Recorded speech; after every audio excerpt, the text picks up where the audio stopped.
avec Phil et Dia. Donc aujourd'hui les amis, on se retrouve pour la dernière vidéo de notre semaine spéciale Halloween. Oh là là, c'était bien hein, cette semaine. Beaucoup d'émotions, beaucoup de terreur, beaucoup de frissons. En tout cas, on espère qu'elle vous aura plu et on espère que cette dernière vidéo vous plaira également parce que elle est spéciale pour nous. On vous met à l'honneur, vous, nos abonnés qui ont commenté et spécialement nos vidéos paranormales. Donc on vous mettra la playlist de nos vidéos paranormales juste ici. Et puis du coup ça nous fait plaisir. Donc si toi aussi tu as envie d'être mise à l'honneur dans une prochaine vidéo, n'hésite pas à t'abonner à la chaîne et à la commenter. On va vous partager les expériences paranormales de nos abonnés. Donc ça sera une vidéo qui sera peut-être un petit peu courte, mais en tout cas on espère que ça vous plairait. Donc c'est parti. On va vous raconter l'histoire de Paul. Paul nous raconte que le truc le plus perturbant qu'il ait vécu, ce sont les traces de griffures donc sur son corps. Donc ça lui est arrivé plusieurs fois dans son appartement. Il sent un truc qu'il brûle, comme quand on s'écorche. Donc là il regarde et il voit des traces de griffures sur son corps sans avoir rien fait de particulier. Normalement tu dis ah tiens je me suis pris la table et là t'as une marque quoi. Mais là quand je suis pas posé dans ton canapé t'es pas censé te faire griffer par quelque chose. Hyper chelou. Hyper flippant, surtout.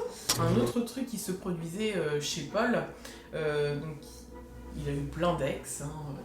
Sacré Paul, succès. Et en fait, plusieurs de ses ex ne se sentaient pas du tout à l'aise dans sa chambre, mais vraiment pas du tout. Il y en a même une qui s'est arrêtée devant la porte en disant qu'elle voulait pas rentrer, enfin genre...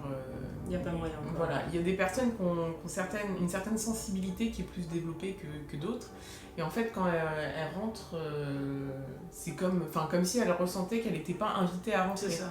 Paul nous précise dans son commentaire que auparavant c'était une chambre d'enfant. Donc il sait pas ce qui s'est passé, mais il espère qu'il ne se soit pas passé quelque chose de grave dans cette pièce, parce que ça a pu être une chambre d'enfant juste avant lui. Où les enfants ont connu un drame.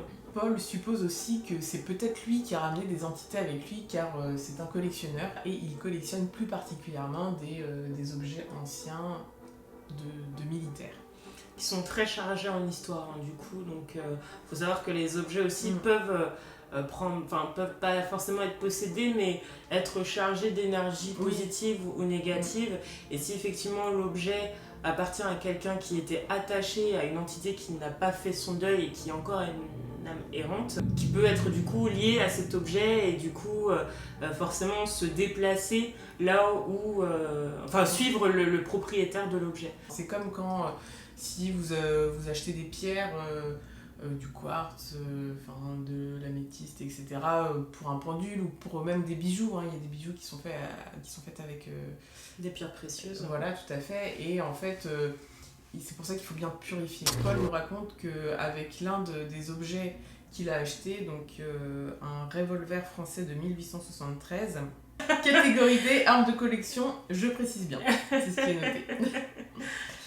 Donc ce revolver, il l'avait donc accroché au mur de sa chambre, et un soir en s'asseyant sur son lit, avant d'aller dormir, il voit passer à côté de lui une silhouette massive, assez costaud. Il pense que c'est un homme assis à côté de lui. Ce n'était rien d'agressif en revanche. Il avait l'impression que c'était comme si c'était un ami qui était assis à côté de lui, et depuis qu'il a revendu son arme, il n'a plus jamais revu ce monsieur. Donc là, ça peut être, comme on vient de le dire, une entité qui est rattachée à un objet, voilà. Mais c'était pas forcément une entité malveillante. C'est ça. Là, je pense pas. Il avait pas non plus un mauvais feeling avec cette entité, donc à mon avis, il avait rien à craindre. Donc Paul nous précise qu'avec avec les antiquités, avec les objets de collection, il faut faire très attention, il faut être vigilant. À voir si vous y croyez ou non, mais voilà, si vous êtes sensible à ce genre d'histoire, sensible à tout l'univers énergétique qui nous entoure, voilà, faut être sûr de soi, faut avoir le courage aussi d'acheter ces choses et de se dire je peux gérer ça. Donc anecdote suivante, donc, qui nous vient de Michel. Donc ça va être une anecdote très courte avec une petite pointe d'humour que j'aime beaucoup, donc merci Michel.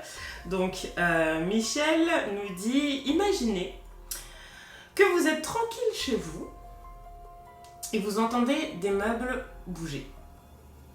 Voilà. Ça peut arriver beaucoup de monde et moi je sais que j'ai regardé par exemple la dernière vidéo de... alors je sais pas si c'est sur la chaîne de Gael Garcia Diaz ou si c'est sur la chaîne de Silent Jill. Ouais. Mais effectivement, où elle parlait aussi de cas de meubles qui bougeaient, et notamment d'un marbre qui s'est brisé, une pierre de marbre qui s'est brisée. Hein. Le marbre, ça se brise pas comme ça, donc voilà. Donc très sympathique. Revenons-en à nos moutons. Donc Michel nous dit « J'étais seule à la maison, et ce jour-là, je jouais aux jeux vidéo. J'entendais des chaises bouger au rez-de-chaussée. Je me suis dit « Ok, là, ça fait flipper. Tu m'étonnes. » Donc je suis montée et rien n'avait bougé. Tout était en ordre, donc je suis redescendue, mais ça a continué. Donc quand Michel est redescendu en se disant bon, bah, ok c'est bon, c'est juste moi, peut-être dans mon jeu vidéo, ou je sais pas ce que tu t'es dit Michel, mais en tout cas je pense que tu as dû bien avoir fait, bien avoir peur. Donc Michel est redescendu, ça a continué et c'est à ce moment-là qu'elle s'est mise à paniquer, qu'il s'est mis à paniquer. Moi j'aurais paniqué bien avant personnellement. je suis même pas sûre que je serais montée à les voir, tu vois. C'est ça, exactement. Et du coup, bah, bonne idée hein, Michel, je me suis enfermée au sous-sol jusqu'à ce que ma mère revienne. Bonne nuit. Bonne nuit à toi aussi. Bonne nuit à vous aussi. Mais ouais, non, alors, je sais pas si on peut parler, c'est les poltergeists la plupart du temps qui font ça. Donc, qui ont la capacité justement de bouger les objets. Donc, je pense que là, Michel, tu as fait face à un poltergeist. L'histoire ne nous dit pas si ça a continué, si tu as purifié ta maison ou quoi. Mais en tout cas, force à toi et tu as été très courageux, même à ton insu. Et puis si ça a continué, bah, n'hésite pas à nous dire dans les commentaires parce que nous, on veut la suite de l'histoire. Ouais, c'est clair. Commente la suite de l'histoire, on en veut plus, Michel. Mais en tout cas, merci d'avoir commenté la vidéo, ça nous fait plaisir. Anecdote suivante. Maintenant, on va passer aux histoires de Sasuki. Donc Sasuki nous a envoyé un mail pour nous raconter ces quelques histoires paranormales. Sasuki vit dans une petite ville du Canada. Elle avait entre 3 et 4 ans au moment des premiers faits. Ses parents et sa petite sœur, qui était plus jeune qu'elle, ont emménagé dans un appartement. Dès la première année d'habitation dans cet appartement, sa mère ne se sentait pas bien, elle trouvait qu'il se passait des choses très louches. Après la naissance de sa petite sœur, les activités paranormales qu'il y avait dans cet appartement ont commencé à s'intensifier. Et sa mère avait l'habitude de poser sa petite sœur dans une pièce juste devant le couloir de l'appartement. Et en fait, Sasuki voyait un homme souvent dans ce couloir, donc elle avait pour habitude de déplacer sa sœur, je pense pour la protéger. Ouais. Deuxième anecdote de Sasuki, hein. Donc là c'est une anecdote qui concerne sa mère, donc, où elle nous dit qu'il y a quelques années avant sa naissance, donc elle précise qu'elle a 16 ans, sa mère dormait dans sa chambre pendant une nuit et d'un seul coup elle a senti les genoux d'une personne. Donc sa mère s'est retournée et en fait il n'y avait rien. Voilà. Donc Sasuki, ta mère est très très très sensible au phénomène paranormal, hein, parce que effectivement là ça fait quand même la deuxième anecdote qui concerne ta mère, sachant que juste avant tu nous as dit que ta mère sentait une présence dans le logement. Et après sa naissance, du coup, ses parents se sont séparés et un jour pendant la nuit, sa mère a vu un petit garçon assis à côté de son lit. Quand elle a vu le petit garçon, elle a essayé de le toucher. Et quand elle a essayé de toucher le petit garçon, sa main a traversé en fait le petit garçon. Donc l'âme qu'elle voyait à ce moment-là. Voilà. C'est fort hein, ce que tu nous dis, Sasuki. Ouais. Franchement, grosse ambiance. Ouais, mais je pense que toi aussi, Sasuki, tu as une grande capacité. Je pense qu'il n'y a pas que ça héréditaire. Ouais. Donc, non, c'est ouf. C'est ouf. Sasuki aussi nous raconte qu'il y a plusieurs années, sa marraine a vu sa propre mère, qui était décédée déjà depuis de longues années dans un miroir. En se regardant dans le miroir, elle a vu sa mère. Donc, je pense que la hantise de beaucoup de personnes. Ouais, c'est clair. Moi, j'aimerais pas qu'on vienne communiquer de cette manière avec moi. Mais en tout cas, dans ton entourage, tu as beaucoup de personnes qui sont sensibles à ce genre de choses, qui ont des capacités. Sachez que ça peut vous arriver à tout moment.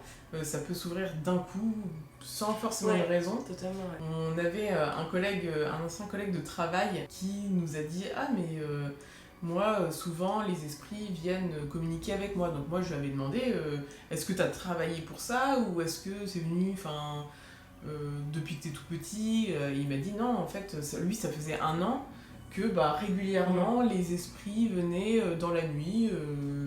Ils ont besoin d'échanger. » Oui, c'est ça. Je pense qu'il a une capacité. Je pense que c'était une sorte de messager, parce que en fait, souvent les esprits entrent en contact avec nous pour faire passer un message ou pour nous prévenir d'un danger.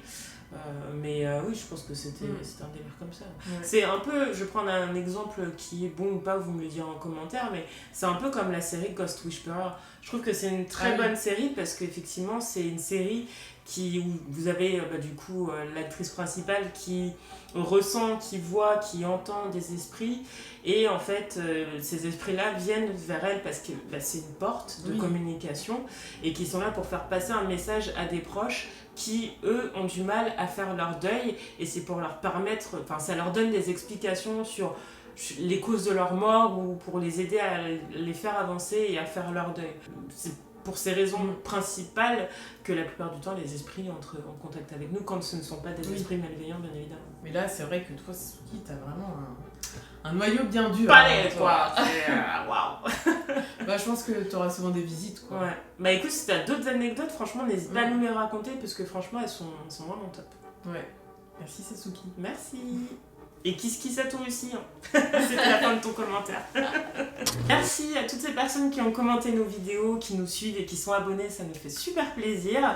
Si ce n'est pas encore fait pour toi, on t'invite à le faire. On publie normalement une vidéo par semaine, mais là c'était un peu spécial parce que c'était la semaine d'Halloween, donc on a décidé de publier une vidéo par jour. Donc si ça t'a plu, n'hésite pas à nous le faire partager en commentaire, en like, peu importe. Et puis écoutez, voilà, c'est la fin d'une période, c'est la fin d'une ère. Ouais. On a été très contente de cette semaine d'Halloween, de faire une vidéo par semaine et... Par jour. De faire une vidéo par jour, c'était super cool. Je sais pas, c'était... Ouais, c'était chouette. Et puis, vraiment, si vous avez aimé ce concept, nous on vous invite, on fait un peu les forceuses, mais on vous invite vraiment à vous abonner à notre chaîne parce que là c'est très dur maintenant de se faire une place sur YouTube. D'avoir de la visibilité, le référencement les gars, le référencement. Exactement. Donc c'est vrai que les petits youtubeuses comme nous, on a du mal à se faire notre place parce qu'on est envahi par les gens qui font des millions de vues, donc qui eux sont mis en avant. Donc si ça te plaît, si notre mood te plaît et t'intéresse, n'hésite pas vraiment à t'abonner pour que l'année prochaine aussi, il y a encore une semaine Halloween et pour qu'on soit toujours présente. Merci aux plus de 300 abonnés. Mais en vrai, c'est des gens, ça fait hyper plaisir. Ouais. Parce que oui. C'est pas facile de s'abonner à des petites chaînes qui font pas beaucoup de vues parce que y a ce truc de célébrité. Nous, on n'est pas du tout célèbres. On s'en fout, mais c'est vrai que quand tu fais des vues aussi, ça te conforte. Ça t'encourage. C'est encourageant. Donc si vous pouvez vous abonner et faire des vues et partager les vidéos, et franchement, ça nous fait trop plaisir. Comme on l'a dit, la semaine de Paranormal est terminée, donc on se retrouve la semaine prochaine, dimanche prochain, comme d'habitude, pour une nouvelle vidéo. Ciao, ciao.